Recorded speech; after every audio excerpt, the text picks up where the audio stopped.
the demon Dactyl came awake. It didn't seem such a momentous thing, just a gradual stirring in a deep cave in a far, empty mountain.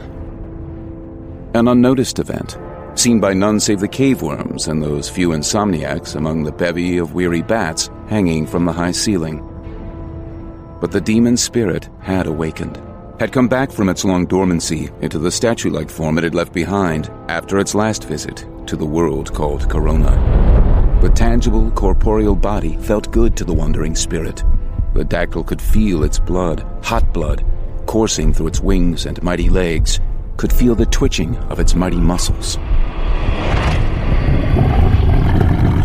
Its eyes flickered open, but saw only blackness, for the form, left standing in magical stasis in the deep cave, head bowed and wings wrapped tightly about its torso, had been covered by magma.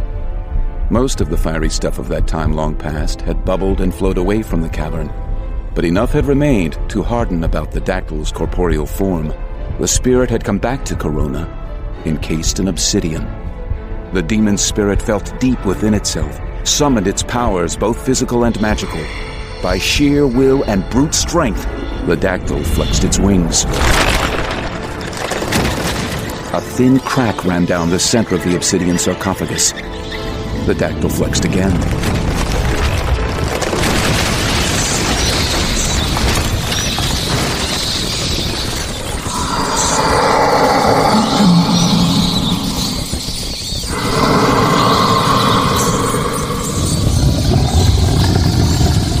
It stretched its great wings out to the side, clawed tips grasping and rending the air.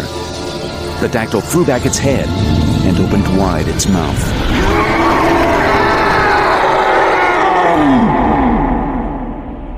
It voiced the sheer joy of its return, the anticipation of the chaos it would bring again to the quiet human kingdoms of Corona.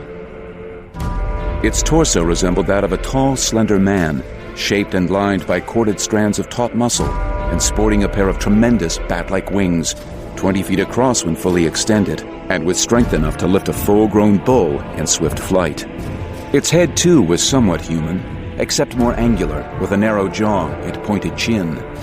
The Dactyl's ears were pointed as well, poking up about the demon creature's thin tuft of black hair.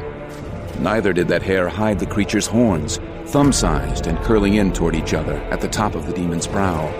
The texture of its skin was rough and thick, an armored hide, reddish in hue and shiny, as if lit by its own inner glow. Shining, too, were the demon's eyes, pools of liquid black at most times, but shifting to fiery red orbs, living flames when the demon was agitated. A glow of absolute hatred. The creature flexed and stretched, extended its wings to their full glory, reached and clawed at the air with its human-like arms. The demon extended its fingernails, transformed them into hooked claws, and grew its teeth, 2 pointed canines extending down over its bottom lip. Every part of the demon was a weapon, devastating and deadly. And yet, this demon's real strength lay in its mind and its purpose. The tempter of souls, the twister of hearts, the maker of lies. How long has it been?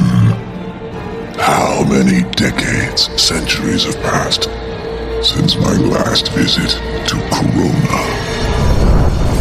The creature remembered that long-ago time now, savored the thoughts of the streaming blood as army after army had joined in delicious, desperate battle.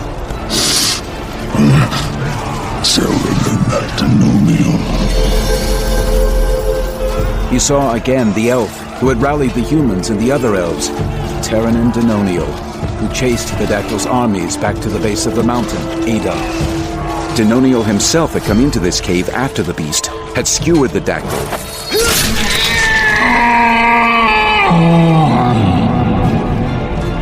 Yet even in its death throes, the Dactyl had won the day, using its willpower to bring up the magma from the bowels of Ada. Denonial and much of his army had been consumed and destroyed. I am eternal. I have returned. My physical wounds healed. What man What elf will take Denoniel's place?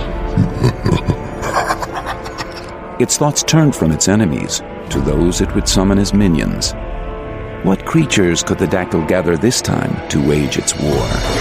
The goblins, certainly, full of anger and greed, delighting in murder and war. The Fomorian giants of the mountains, few in number, but each with the strength of a dozen men, and a hide too thick and tough for a dagger to puncture. And the Powries, yes, the Powries. The cunning, warlike dwarves of the Julianthes, the Weathered Isles, who hate the humans above all others. A line of drool hung low from the Dactyl's mouth, as it considered its former and future allies, its army of woe. I will bring them into my fold. Tribe by tribe, race by race, growing as the night grows when the sun touches the western horizon. Hear me, Corona. Your twilight is at hand. I am Awakens!